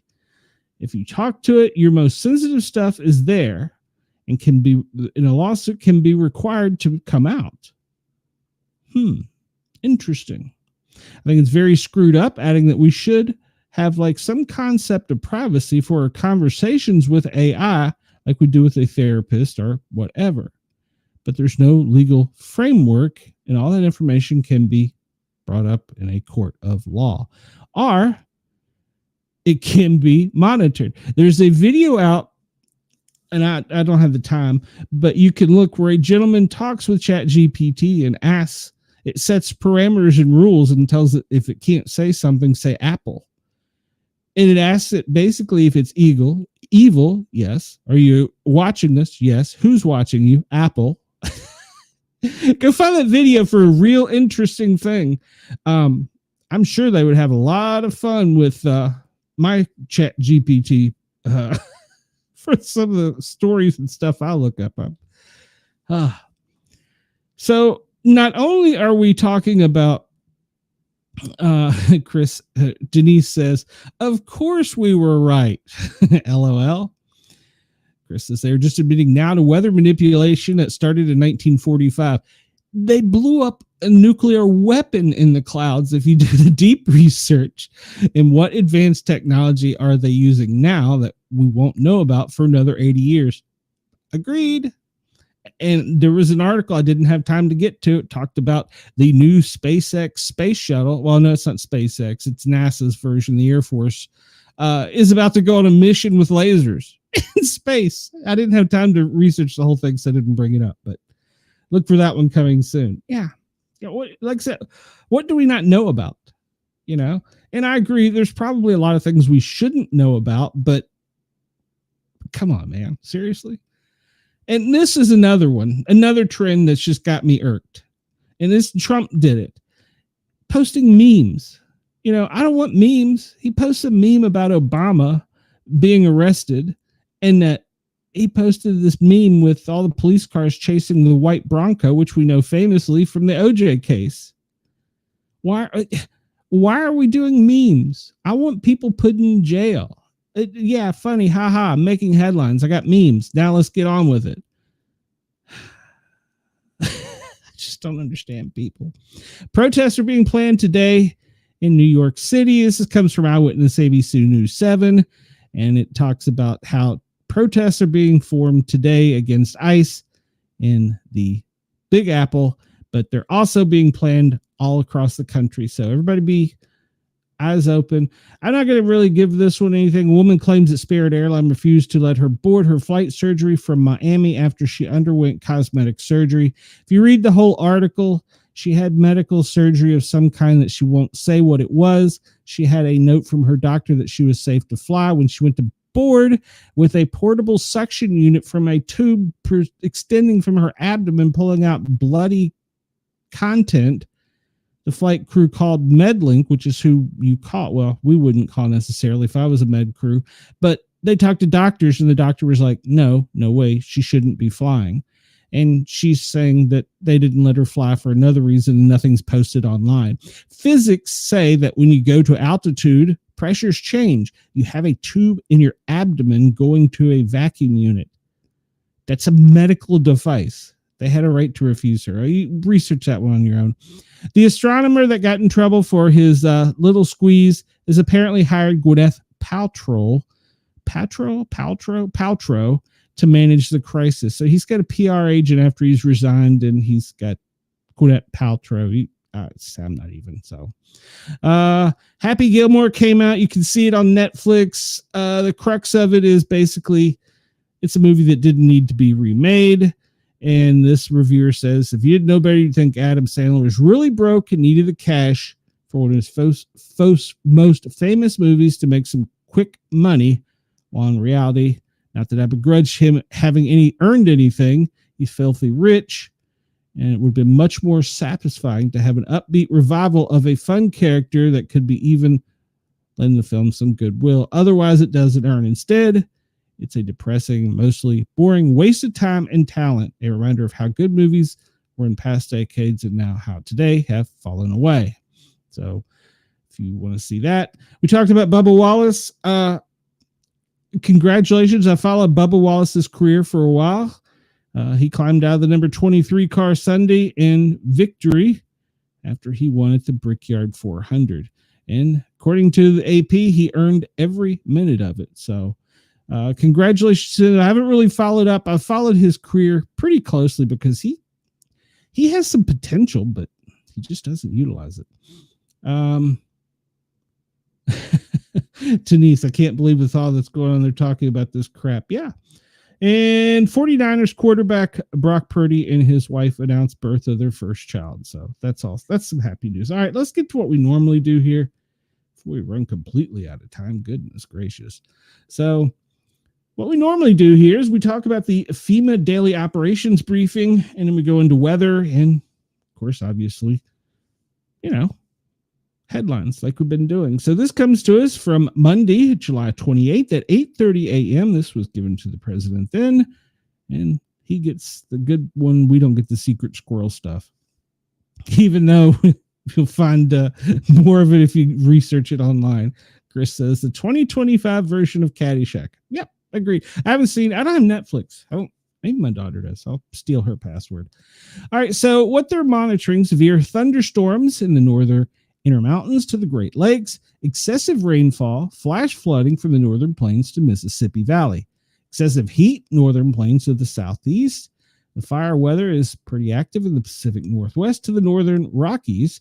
And look at that, tropical activity. Last week, nothing. Now we got 3 of them. And a tropical storm. So technically we have 4 that they're monitoring. So, keep your eyes open on the, they're saying there's none in the Atlantic, but the Central and Eastern Pacific. But that's not 100% control.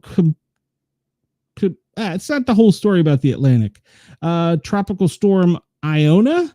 Well, she's headed towards Hawaii.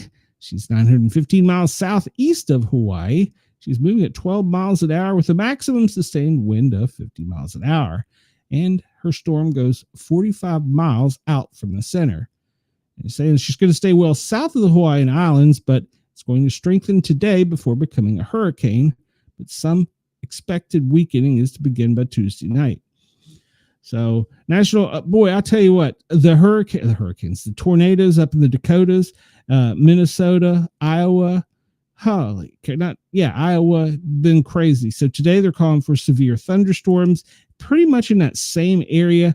That heat that we've been battling has been trying to push that wedge, and it's meeting that cold air and just not moving, resulting in the Montanas, the Dakotas, the Minnesotas, the Iowa, Michigan, Illinois even, and getting some serious thunderstorms and heavy rains. That's supposed to continue a trend today. So make sure you have your weather radio with you, and you're tuned into what's going in around you, because a tornado can pop up pretty quickly. It's expected that same area is going to get heavy rain and flooding for about the next 2 to 3 days. The outlook, well, pretty much the center of the Dakotas there is where the worst part is, but it stretches out all the way to the Canadian borders to the Great Lakes and down into almost the Four Corners region where the severity is. Like I said, the most part of it is expected to be over the Dakotas, but you can expect anywhere in that Midwest, northern Midwest area to be a hotspot for the next 2 to 3 days with possible tornadic and hail activity. The potential rainfall is incredible for that amount of the country, with the Dakotas getting the brunt of it and it moving over towards Illinois, Iowa, and then later to Michigan. And down in the Gulf of America, we're not exempt either. It's pushing up through the Mississippi Valley, right up through the deep south, over Alabama, into the Appalachian Mountains of the Carolinas, Tennessee, and Kentucky. So you can have some heavy rainfall Monday through Wednesday, next 3 days. Excessive heat, man, we're still talking about this pushing up through the center of the country. Well, it's not really the center of the country, but right up through the, it's funny how the Mississippi River is defining where that heat is.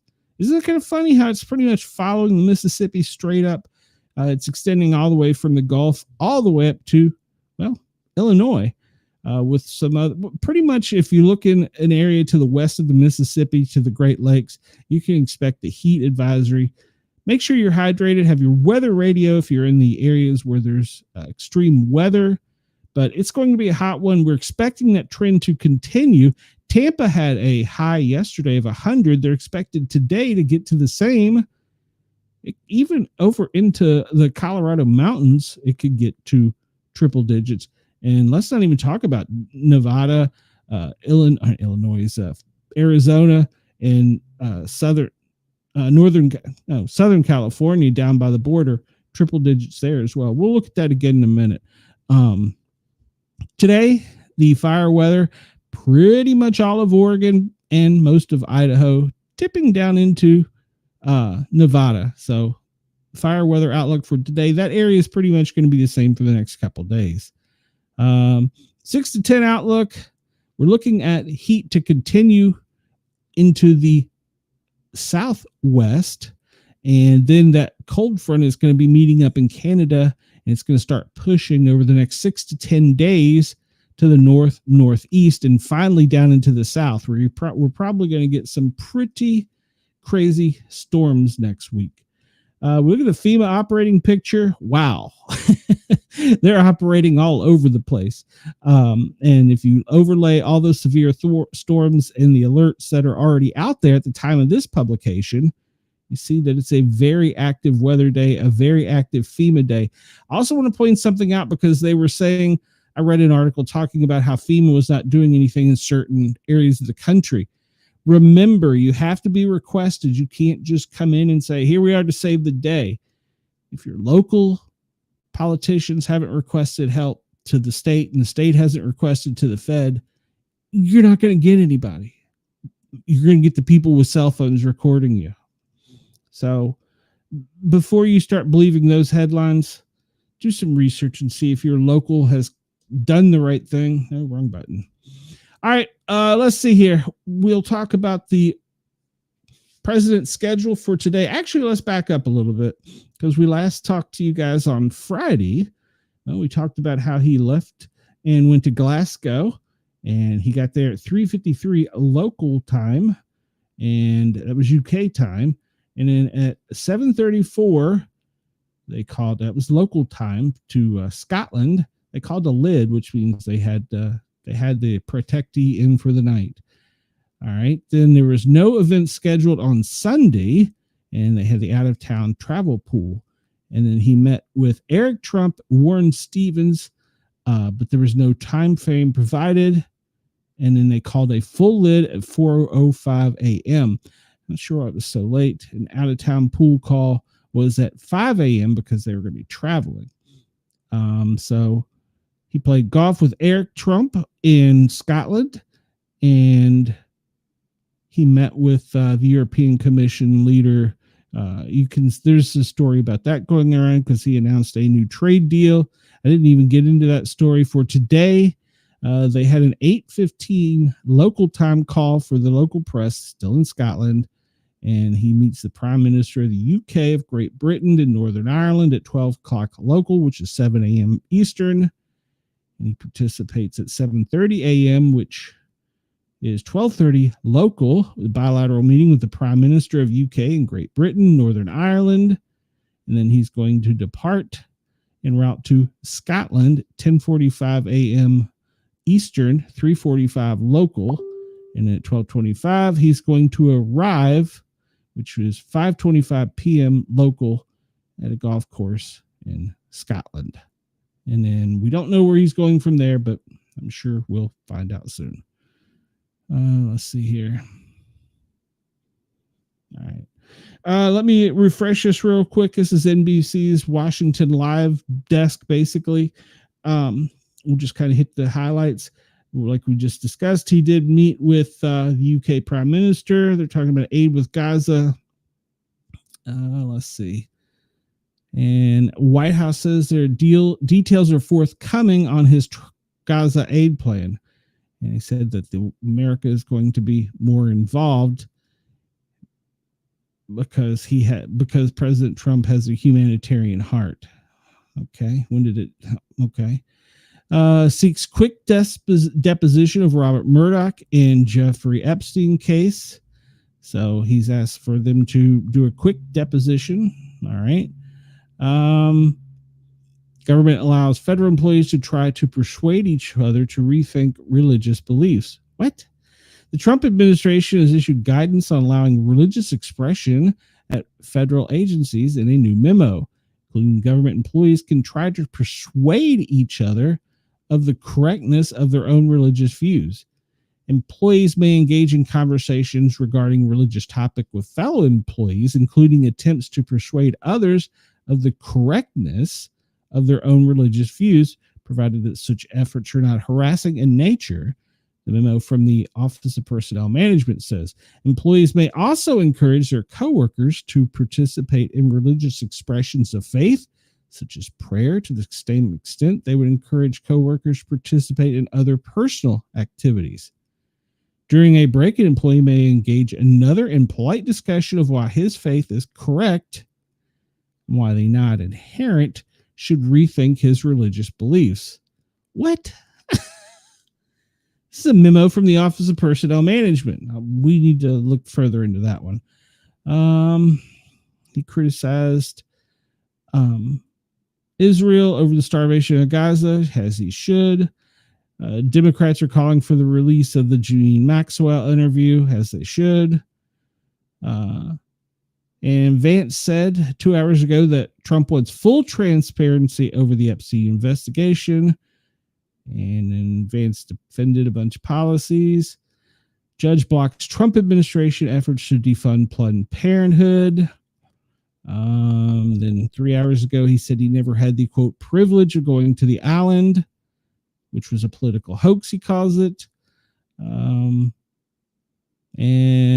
Project 2025 author Paul Dans will challenge Republican Senator Lindsey Graham in South Carolina. Interesting. We'll see how that goes. And we are pretty much, I'm just kind of skimming here to see what's I'm not really clear why we need a memo telling you can tell another employee their religion isn't correct. Yours is. That makes no sense to me. Weird. But we'll look into that later. Daily briefing, pretty much as we talked about. Hey, KG, welcome. You're a little late. We could have used you earlier, but thank you. Please hit that thumbs up button. And I know you're already a subscriber. The weather forecast, pretty much as we talked about, not much has changed. If you look at Montana, boy, the Dakotas, Minnesota, Iowa, Wisconsin, you are going to be hammered. Possible severe thunderstorms and tornadic activity, spotty showers in much of the mid-Atlantic, the deep south, all the way extending to the Great Lakes, Ohio Valley, possibly even up into the New England area. And while the West Coast is bracing for fire weather in Oregon, they could get some spotty showers over there. So keep an eye on that. Let's divert real quickly. This is the percentage maps of tornadic activity. The National Weather Services pretty much say there's a 5% in the Dakotas, but that extends almost to the Great Lakes. So be aware over there. The chance is greater for high winds, some dangerous today in the Dakotas over into Illinois, Michigan, Iowa. The chances of heavy winds, high winds, is increased. So be weather aware today. And there's a risk of hail. It's more likely up closer to the Canadian border, but you should not rule out the possibility of in some of those severe storms seeing some of that. So let's look at weather forecast. We don't want to forget about our beautiful friends down under. Brisbane, it is currently 47 with a high of 68. Down in Sydney, you're looking at 53 to 62 and partial sunshine. Over in Perth, you're looking at sunny days, 46 to 61 degrees. Up in Port Hedland, you're also looking at a sunny day, 55 to 70 degrees, right in the center of the country here. You're talking about, it's going to be sunny, 49 to 64 degrees. So that's going to extend all the way up to, we talk about Darwin, they're going to have a partly cloudy day, 75 to 85. While down in Melbourne, I don't think I talked about it, they're partly cloudy, 45 to 54. You can see a little bit of cloud cover there. We'll zoom over to the United States, take a quick gander. Look at Washington, D.C. Their forecast today, sunny, 76 to 94. If you go down to Tampa, though, sunny, 82 to 96, but it's going to feel much hotter. Look at Atlanta. You're looking today, 78 to 94, partly cloudy. Up in the New England region, you're looking at close to Burlington, 62 to 79. While over in Seattle, let's see what they got. Sunny, 55 to 76 is a high down in San Francisco. 56 to 61 under partly cloudy skies. Dallas, well, you're going to be sunny, 78 to 97. I expect that's going to be much higher. Chicago, partly cloudy, 78 to 91. And all the way up in Minneapolis, 67, clear skies, 67 to 91 degrees. So Salt Lake, not to leave you guys out in the Midwest, sunny, 65 to 92. You're correct, Chris. It is all about perspective. And all right, the current weather radar and the current alerts. We're running a little short on time. As you can see, much of the center of the Mississippi Valley, extending, like I said, all the way up to the Great Lakes, is under some sort of heat advisory or heat warning. You can see there's some few spotty showers, some over to the east of Knoxville going into the Appalachians. The storms are starting to fire up in the Dakotas with some severe thunderstorms. You can see one up here in Bismarck. We'll take a good look at the lightning and that here in a minute. We'll zoom out a bit and see that that's really the only severe storms. We're going to talk about, there's some stuff down here we'll look at when we get to the air quality in the Atlantic region, Caribbean and Gulf region, actually. There's two cyclones that are out there right now. Whoop.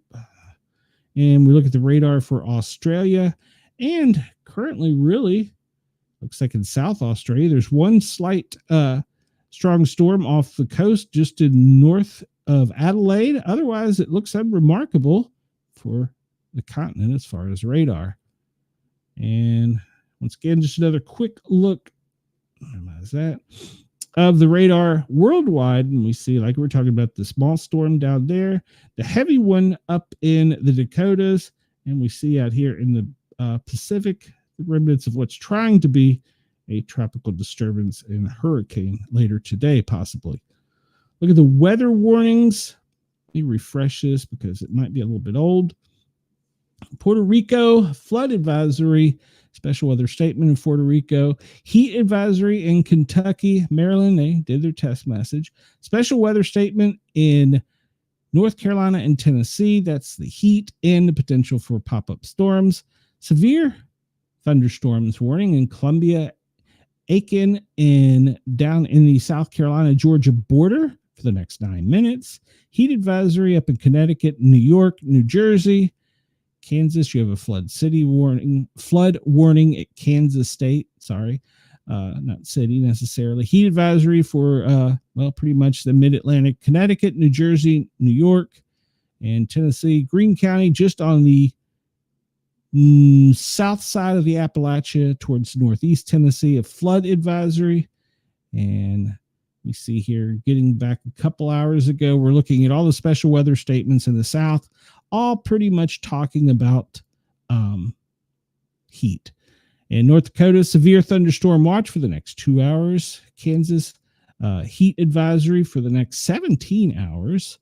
South Carolina, you have a special weather statement. It's about to expire. I'm sure it'll be, if it's about to do with the heat, it'll be extended. And in heat advisory, Delaware, New Jersey, Pennsylvania. You can go to weatherwarn.affirmatech.com. Just search out WeatherWarn and get this. It's a great site. Let's look at where the lightning activity is. Let me refresh this to make sure we're at the freshest version.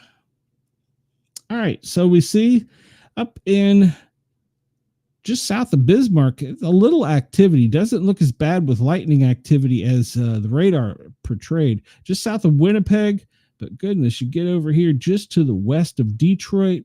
That's a pretty good sized storm that's extending almost across central Michigan. So if you're up in Michigan, be weather aware. There's a lot of lightning.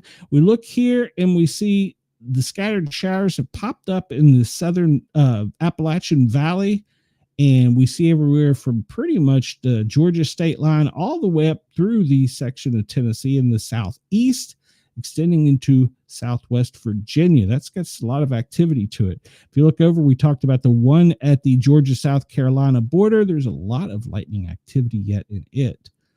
And if you look offshore there's a lot of activity right there. There's a reason you don't see so much activity here. We'll discuss that in a few if we got time. Miami, down towards Keys, Homestead, you've got a pretty good sized storm down there in Alligator Alley, so be weather aware.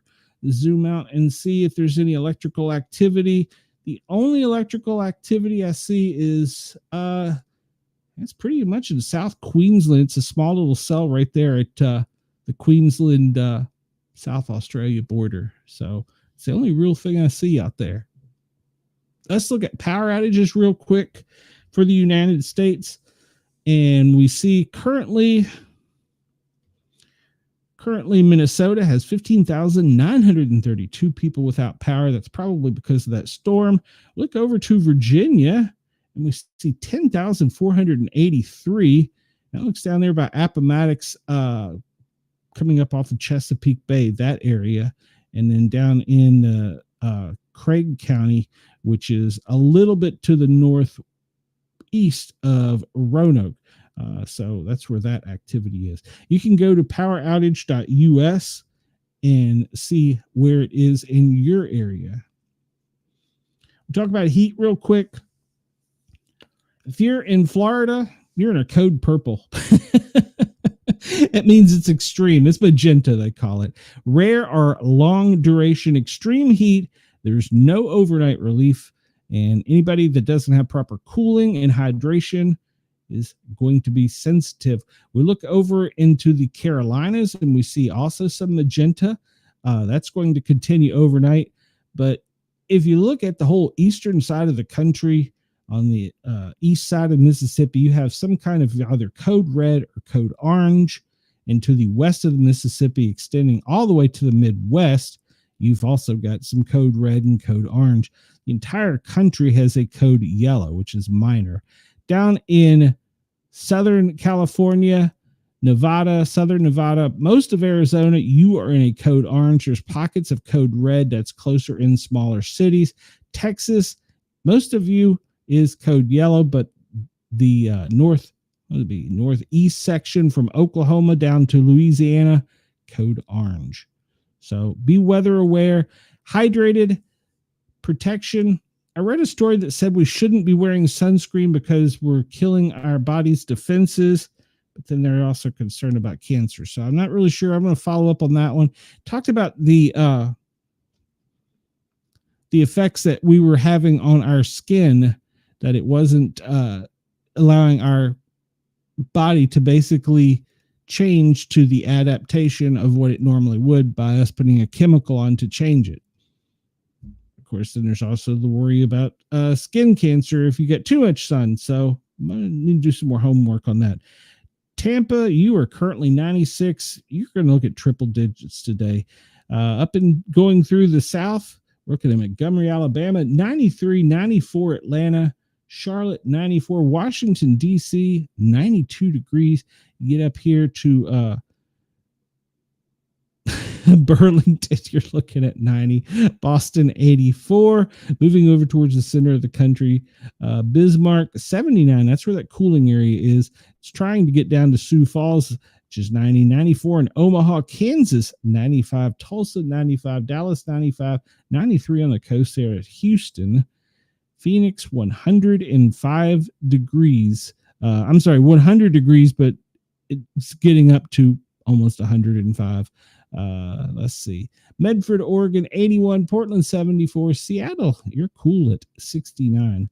Sioux Mountain, visit our friends down under and see what their winter weather is. That's their fall, I guess. Brisbane, 51 degrees. Sydney, 52. Melbourne, 48. Adelaide, 49. Perth, 45. And over in, I always butcher this one, Kendron, 54 degrees. And looking up into Darwin, 75 degrees currently. And we see that heat band extending pretty much to the north of the equator, across the top of Africa, most of the Middle East, extending all the way back to the west, and most of Central America, and most of Central United States of America, as well as South America. So that heat wave is really stretching out there. So everybody be weather aware, hydrate, hydrate, hydrate. Take a quick look at our winds. This is if you're only listening to me, which I can't blame you. Who wants to see me? I got a face for radio. You can come over and look at our AI generated winds for the world. This is our calming section. We see off of the coast of Oregon, Washington, up into the Gulf of Alaska. There's some spinning circulation. Not much going on right here in the Gulf of America, but is extending up to the west of the Mississippi. Pay attention to that. And here in a few minutes, I'll show you coming off of the Sierra across the Caribbean into the Gulf of America, way down into the South Atlantic there. There's a lot of dust activity, but there's very little wind to the northeast of it. So that's dampening some of the tropical activity. And it looks like we looked at our friends down under. It's going to be a mostly wind-free day, except for the Gold Coast and the West Coast. Otherwise, it's a cool and non-windy day.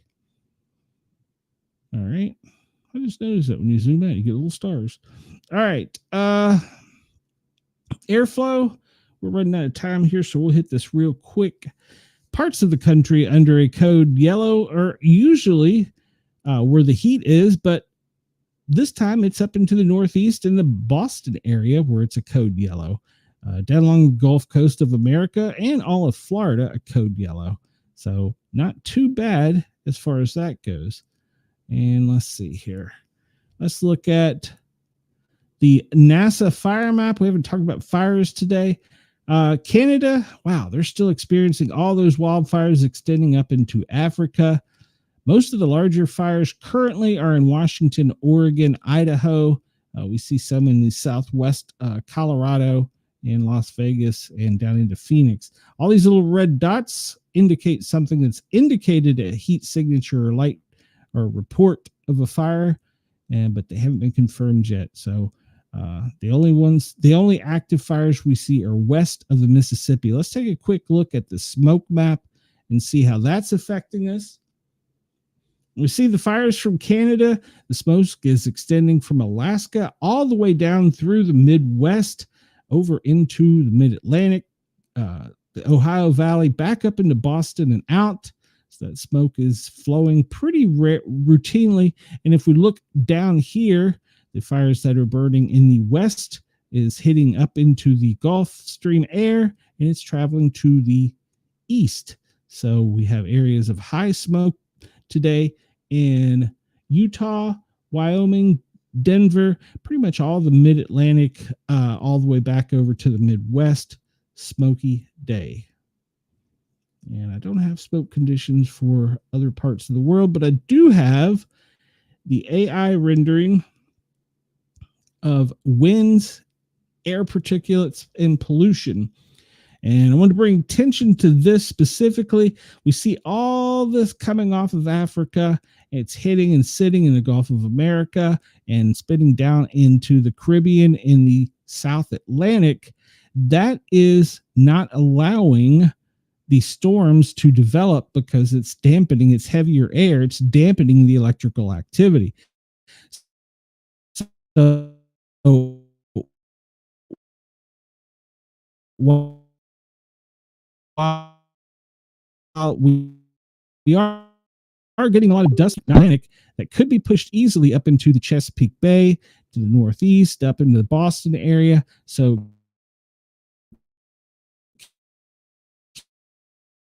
keep your eyes back out.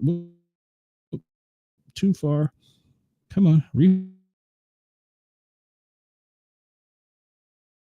Air quality down into Australia. We take this off, and it's not too bad for Australia today, with the exception of the better.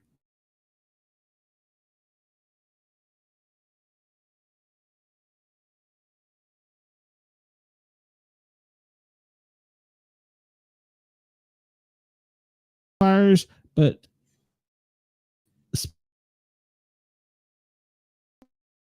smoke and dust. I'm just drawing on a convection from the smoke and dust coming in and down pretty much to the center of your country. Remember, I'm not a meteorologist, guys. I'm just watching this stuff. Latest earthquake, let me refresh this real quick. Was 20 minutes ago, 6.5 in India.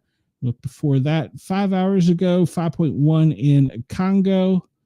And before that, that's the most extensive one until we get 2 days ago, where we were before. So look out here at earthquake activity. Make sure I'm not running out of time. Okay. So yeah, if we look here at the map, the latest activity was the 6.5. We zoom in, it's down just above the Asian tip there in Indonesia. It was a 6.5 that occurred about, 20 minutes ago. Not going to have time to go over the event list for biologicals. We'll cover all that tomorrow. We won't get it really into the disaster alerts. There are some tropical depressions out there in the Pacific that'll be moving towards the Hawaiian Islands, but it should steer clear of it. And in Asia, you still have several active tropical cyclonic storms. So we'll look at that more tomorrow. We don't have time to really go into the fire reports. Remember, these are volunteers that give this information, and if there is not a cryptid radio, they can report this stuff. So we see a lot of fires up in Maine and Massachusetts, Rhode Island and New York City over the past 24 hours that have been reported. You can go to New England FireNet and look at all that. And Live USA map, we don't have time for that today. And we also really don't have time to look at air traffic or what the high flyers or possible government planes are doing. If we zoom out and take a look at that on Globe airplanes, see military is stretched all around the globe. Interesting, isn't it? And let's see. Any warnings? I didn't have a lot of time, but it looks like pretty much the same warnings. I didn't see anything too crazy. We still have the space operations up in Alaska, but I found out that's because we're building a Space Force base towards the Arctic region. So I didn't have time to look at that. There's a lot of balloons up around the world. You can go to Sound Hub and see if they're amateur radio, if they're weather, or, well, if there's something else. Looking at marine traffic, there's a lot of marine traffic. The tankers, which are red, are moving. If you notice, they're not moving as much through the area here in the Middle East. That's because the insurance companies are charging higher rates for the tankers to go through the strait. And so a lot of tankers, which are companies, are not moving. They're parked. So we're going to see that as the heat increases with a price in fuel. The green, well, that's all your stuff from Temu and Amazon moving around the country. So we see that. Did not have time to discuss. There was a domestic terrorist attack, and an officer sadly lost his life in Kansas. And then, of course, I think we talked about the Ohio police officer who lost his life. There was a mayday declared in a fire in Connecticut that resulted in a firefighter line of duty death over the weekend. And last but not least, as we get out of here, we look at Bitdefender, and we see currently infections are orange, attacks are red. They're trying really hard to infect the United States. We see lots of attacks coming from Asia over into the United States. This is compliments of Bitdefender. You can go check their site out for real-time cyber threat. Remember, some of these attacks and things are aiming specifically at our kids. Pay attention to what's going on around you and be aware, especially if you have young ones. They're trying really hard to get our kids. They get our kids, they have our country. So think about that. All right, everybody. I have babbled and rambled for a little bit too long today. Talked to Jurgs. He said I could go over a little bit today because me and him got to talking. I want to thank everybody at Radio X in Australia, Dare Media Radio Talk. If anybody wants to get in contact with me, we have several ways. In the show notes, you'll see there's an email address, sportcat@protonmail.com. You can also leave me at speakpipe/sportcat, a voice message up to 3 minutes. If you want to join our Facebook group, go over and find it on Facebook, Sportcat's Daily Gazette. I really want my fans and my viewers to start interchanging and exchanging ideas and stories. KG, I know you sent me several storms I did not get time to look at today. I'll try and get to tomorrow. I appreciate everybody's input. We always have a great chat with Denise, Chris, KG, sometimes Wendell and Brenda. We get in here, we chat, we discuss things about what's going on. And everybody just remember, I kind of have a twisted view on things. Denise, thank you. Thank you for listening for, what have I babbled on for almost 2 hours. Thank you, Denise. I appreciate that. Everybody remember to hit the thumbs up button to like the video to help spread it out, because trust me, the things I'm talking about today, yeah, YouTube's going to bury me. So, so everybody hit that thumbs up button. It helps get it out there. Tell your friends and everybody. Thank you, KG. Tell your friends and everybody to come over and join us. We have a great show. We will see everybody tomorrow, same time, same place.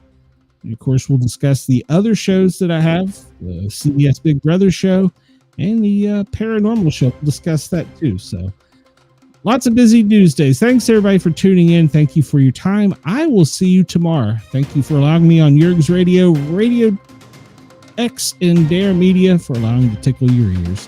Sportcat is finally out of here.